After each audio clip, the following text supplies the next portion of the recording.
Ouais, je vous dirais pas de souci. Déjà, bonjour à tous. Moi, je ne vous vois pas parce que je suis sur mon téléphone. Si vous m'entendez mal, dites-le moi aussi. Si je parle trop vite, dites-le moi aussi parce que je parle vite.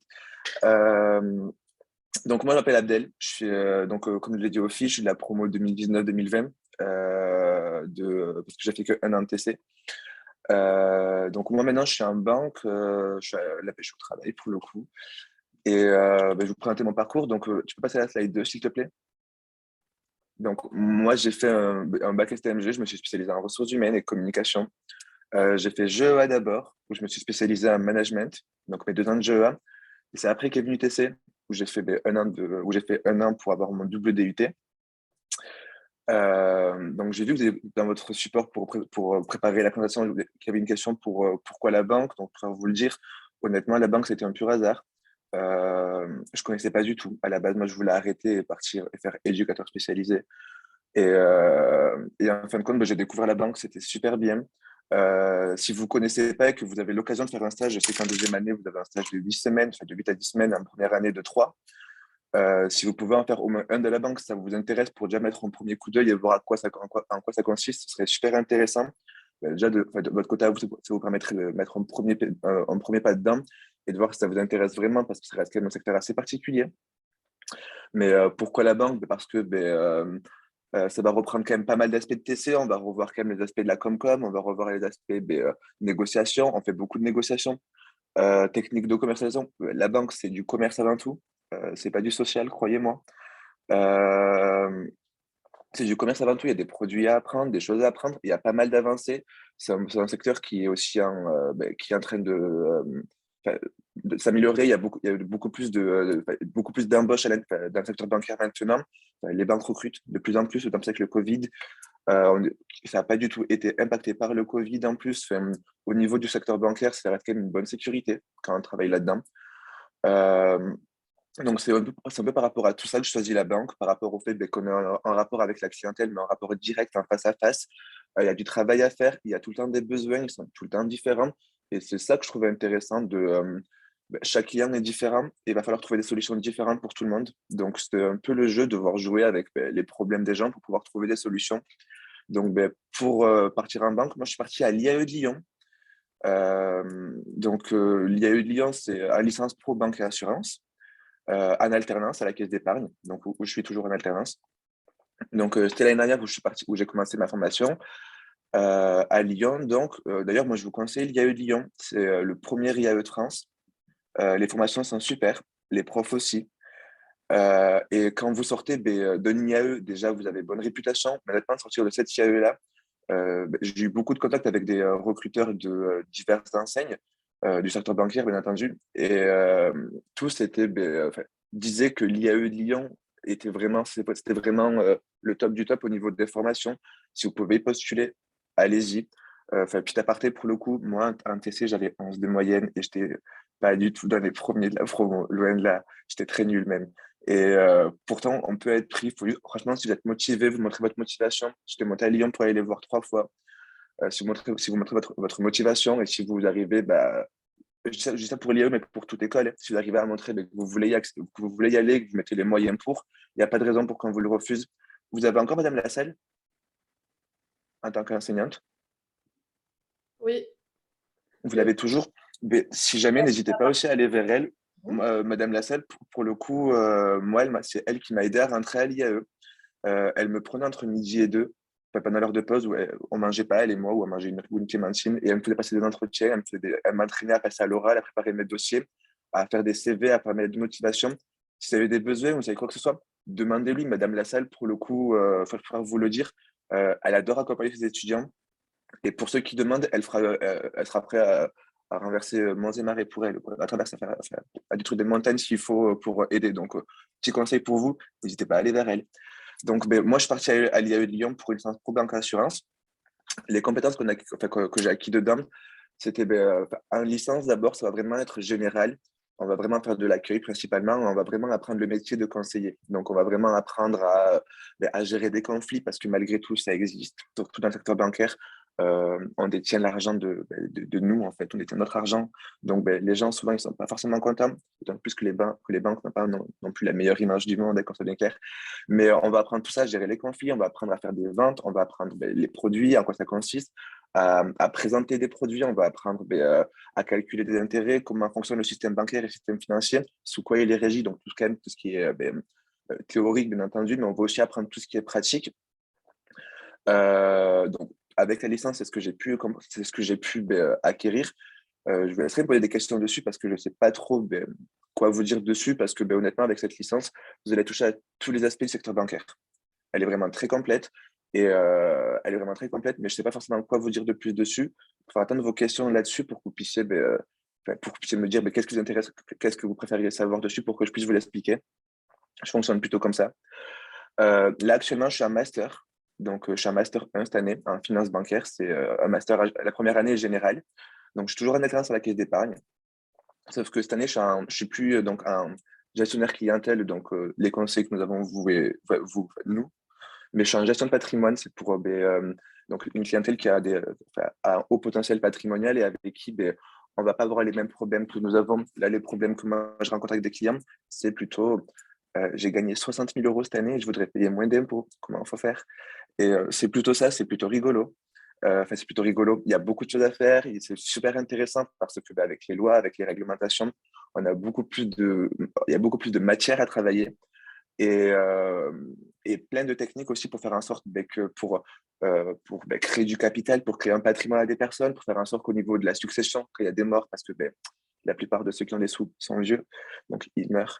Et, euh, et tout ce qui est succession, tout ce qui est fiscalité, dit comme ça peut faire super peur, mais une fois qu'on est dedans, ça fait pas du tout peur. Au contraire, c'est super simple. C'est super simple. Il faut juste travailler un peu, quoi. Mais sinon, c'est pas du tout compliqué. Je pense qu'avec 2 neurones, on peut y arriver. Ce n'est pas beaucoup, je pense, et j'y arrive. Donc, vous inquiétez pas pour le coup. Et donc, moi, et l'année prochaine, je vais me spécialiser en gestion de patrimoine et marché immobilier, donc comme c'est écrit. Donc, à l'INSEC, toujours à l'atteinte à la caisse d'épargne. Et donc, c'est ce que je fais en gestion de patrimoine. Donc, c'est gérer une clientèle patrimoniale qui a donc un haut potentiel, avec qui il y a matière à travailler, avec qui il y aura des placements à faire qui seront plus ou moins risqués, mais qui seront aussi plus ou moins beaucoup plus bénéfiques pour les clients, de façon à ce que ils puissent générer un meilleur profit et avoir derrière un capital qui sera beaucoup plus élevé, un patrimoine qui sera beaucoup plus élevé, de façon à pouvoir pallier aux problèmes de la vie, quel qu'il soit. Donc ça, c'est les études que je fais actuellement. Donc c'est dans ce secteur-là que je me spécialise, donc en patrimonial. Et au niveau des débouchés, donc, je vais passer à la slide 3, s'il te plaît. Au niveau des débouchés, donc ouais, c'est moi qui l'ai pas fait en fait. Au niveau des débouchés, donc vous pouvez partir donc en gestionnaire clientèle, donc c'est ce que j'ai fait l'année dernière. Moi, c'est ce que je vous conseille si vous partez en gestion de patrimoine, parce que malgré tout, en 2 ans de master, on ne va pas acquérir toutes les connaissances que les vrais chargés d'affaires en gestion privée mettent à acquérir en 5 ou 6 ans. Donc, vous pouvez quand même partir en gestion. La plupart des débouchés, la plupart des étudiants à la suite du master partent en gestionnaire, finissent en tant que gestionnaire clientèle.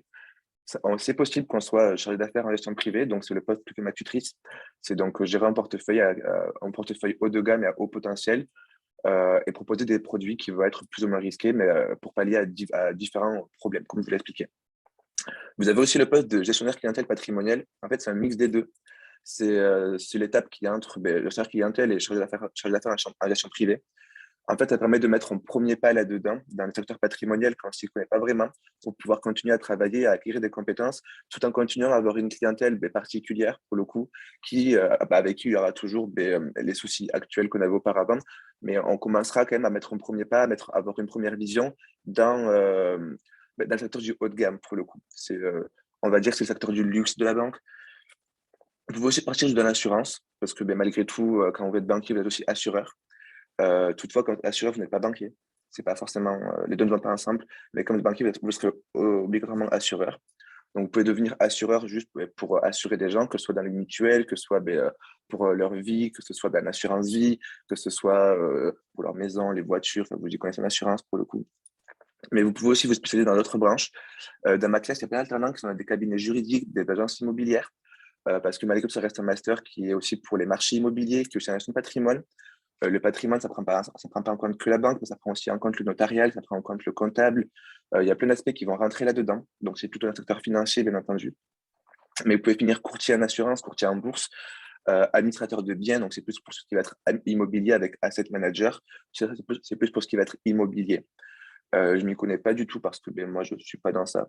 Mais ça reste pour tout ce qui est immobilier, il y a quand même pas mal de pistes qui sont là-dessus, il y a quand même pas mal de voies. Et avec ce master, même si vous êtes intéressé par l'immobilier, c'est d'autant plus intéressant parce que vous verrez aussi toutes les spécificités du marché. Parce que malgré tout, le marché de l'immobilier, ça reste un secteur ça reste très compliqué. Parfois, c'est en hausse. En ce moment, il est en hausse. Parfois, il est en baisse. Ça va devenir beaucoup plus compliqué. Et c'est tous ces points-là qui sont mis en avant et qui peut-être vont déboucher plus tard. Au niveau de la slide 4, c'est les compétences acquises que vous allez acquérir. Tu peux la mettre, s'il te plaît. Je sais pas si ça marche pas. Yes. Donc, vous allez d'abord acquérir des compétences au niveau financier, donc des compétences, surtout des connaissances, avec donc, les acteurs qui régissent les acteurs financiers et tout ce qui va avec. Au niveau relationnel et social, parce que malgré tout, on est en contact avec un être humain, avec un individu. Je pense qu'en tech de co, on vous le rabâche déjà assez, mais on va continuer à le faire hein, si vous vous spécialisez dans cette voie. L'aspect relationnel et social, ça reste un aspect qui est très important.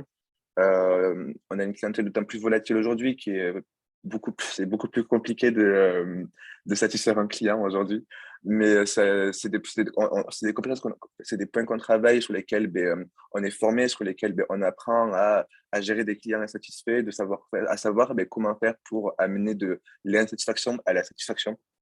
C'est des points sur lesquels, au travail et à l'école, on va vous apprendre à avoir le comportement adéquat, donc notamment un savoir-être, une posture, une façon de parler.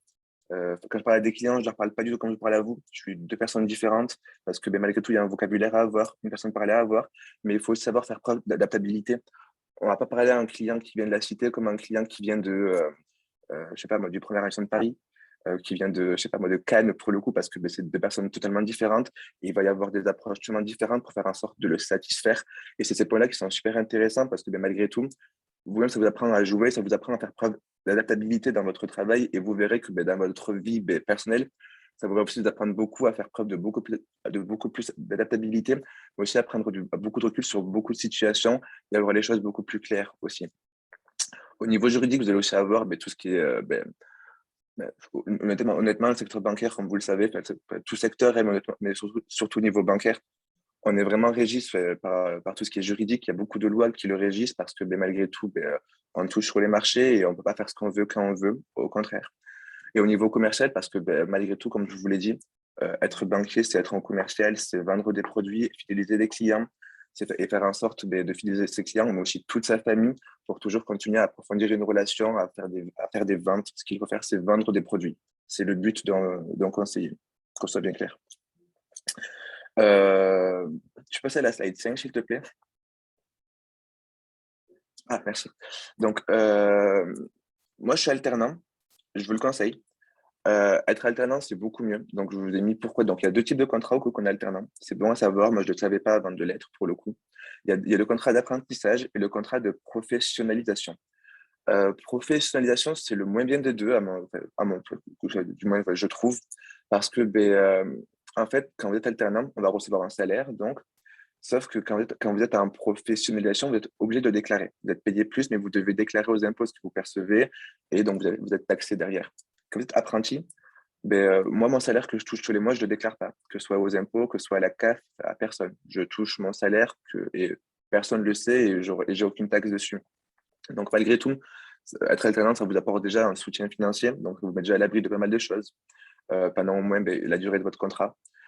Au niveau professionnel, ça va vous apprendre aussi vous allez grandir beaucoup plus vite et ça va vous apporter et ça va aussi pour les entreprises avoir quelqu'un qui a déjà mis un pied dans le monde du travail, ça va les rassurer parce que surtout si c'est dans le secteur dans lequel ils postulent, parce qu'ils vont voir que vous postulez pas pour découvrir la chose, mais que vous postulez vous avez des raisons de postuler dans ce secteur-là, que vous savez dans quoi vous voulez aller et ça va les conforter dans l'idée de vous prendre en fait. Et d'autant plus que si vous avez un étudiant si vous êtes en concurrence avec un étudiant qui a fait un parcours temps plein et un autre qui a fait un parcours avec de l'alternance et qui a appris à travailler avec une équipe, à travailler, à avoir des objectifs et à être salarié, vous verrez que beaucoup plus de portes s'ouvriront à vous parce que les entreprises préfèrent avoir quelqu'un qui quand même connaît déjà le secteur, qui savent aussi déjà travailler et pour qui la formation prendra beaucoup moins de temps parce que vous aurez déjà acquis le savoir-être, un savoir-faire. Donc, au niveau de votre posture, mais aussi au niveau de votre façon de travailler, vous chercherez pas quoi en soi. Vous saurez déjà comment vous travaillez et qu'est-ce que vous attendez derrière. Donc, ce sera beaucoup plus facile pour vous, mais aussi pour l'employeur. Et même au niveau personnel, on ne va pas le cacher, qu'on est alternant. J'ai jamais eu autant d'aide que depuis que je suis alternant. J'ai plus de bourse, d'accord, mais toutes les aides qu'on a, c'est affolant. Il y a la prime d'activité, il y a la CAF. La CAF, on touche beaucoup plus que quand on est boursier. C'est super triste à dire d'ailleurs. Il y a des aides aussi spéciales pour les appartements qu'on est alternant.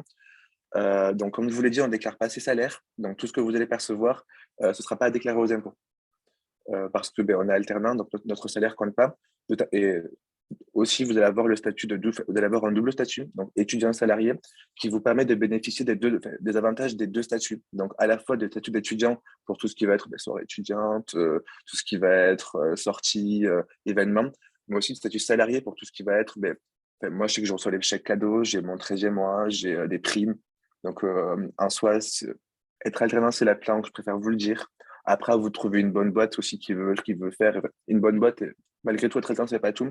Il faut aussi trouver l'équipe avec qui on se sent à l'aise parce que c'est important au travail, même si on ne sera pas toujours amené à travailler avec des gens qu'on aime bien, croyez-moi.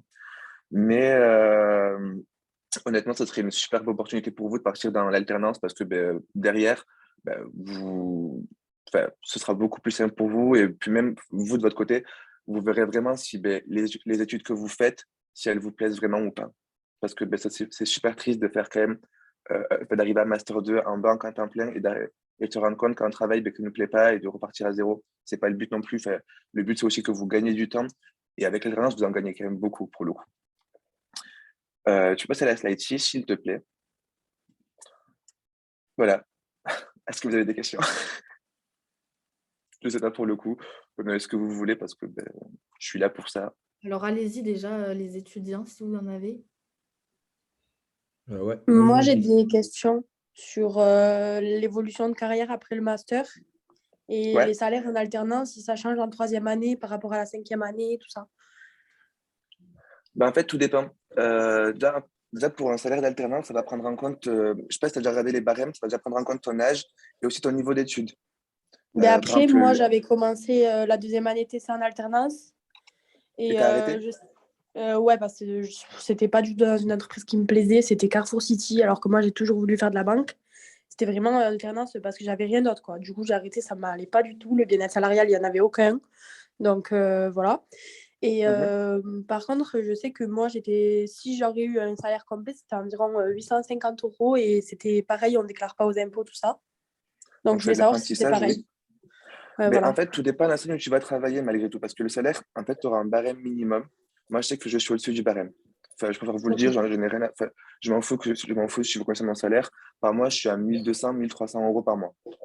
Ok. Mais je suis à la caisse d'épargne, Ronald. Après, les banques, ça travaille par caisse. Donc, en soi, la caisse de chez vous, c'est pas la même caisse que chez moi.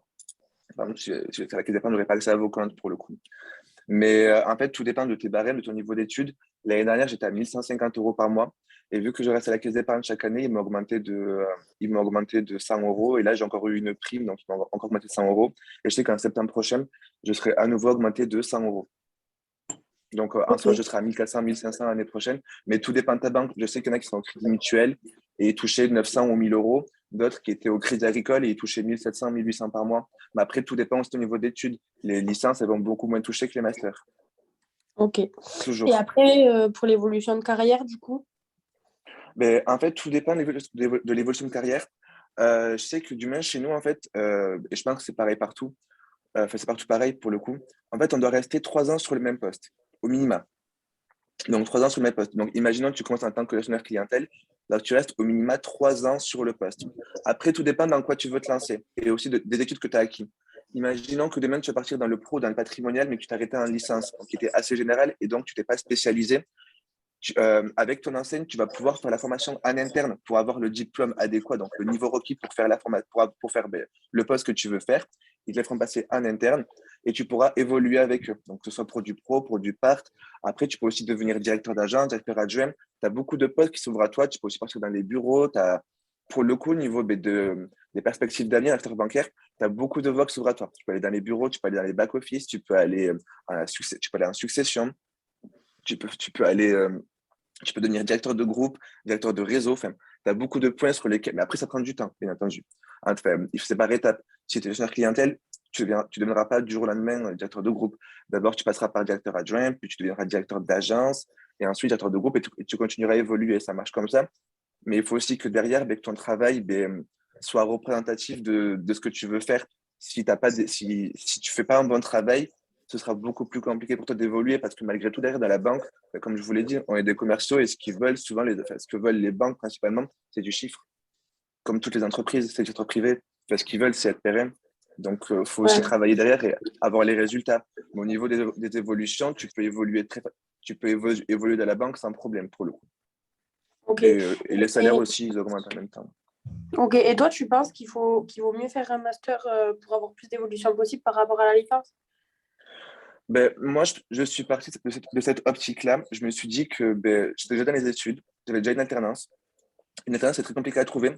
Pour faire vous le dire, si vous en voulez une pour septembre, vous commencez à chercher en janvier.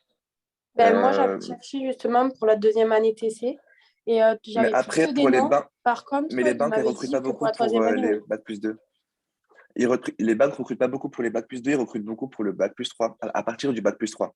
Parce que c'est là qu'on Ouais. se spécialise, parce que un DUT-TC en soi, on peut faire beaucoup de choses. Et en un sens, je les comprends, payer une formation à quelqu'un pour qu'en fin de compte, ils partent, c'est pas ouf. Eux, ce qu'ils veulent, c'est quelqu'un qui va rester derrière, quelqu'un qui vont pouvoir embaucher, avec qui ils vont pouvoir travailler. C'est le but. Mais vaut mieux que vous commenciez à chercher à partir de janvier et regarder les événements qu'ils ont mis en place. Il y a beaucoup d'écoles qui mettent en place des job dating où ils font venir des recruteurs et les étudiants pour qu'ils puissent se rencontrer, faire des entretiens directement face à face.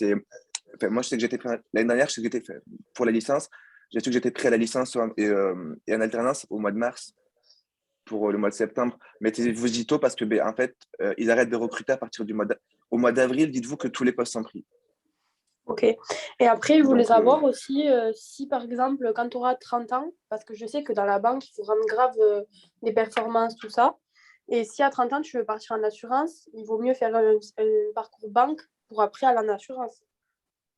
en fait, pas forcément. Enfin, oui, en fait, maintenant, tous les diplômes que tu passeras, en fait, ils seront. Enfin, tu as des diplômes d'assureur, mais le mieux, à mes yeux, c'est de partir de la banque parce qu'avec les deux, tu as, en fait, t'as la double compétence. Tu as la compétence de banquier et d'assureur, alors que l'assureur, si tu pars en formation pour être assureur, tu seras qu'assureur, pas banquier. Ok. Enfin, c'est ça le Ouais, truc. Je ne sais pas si ça répond à ta question.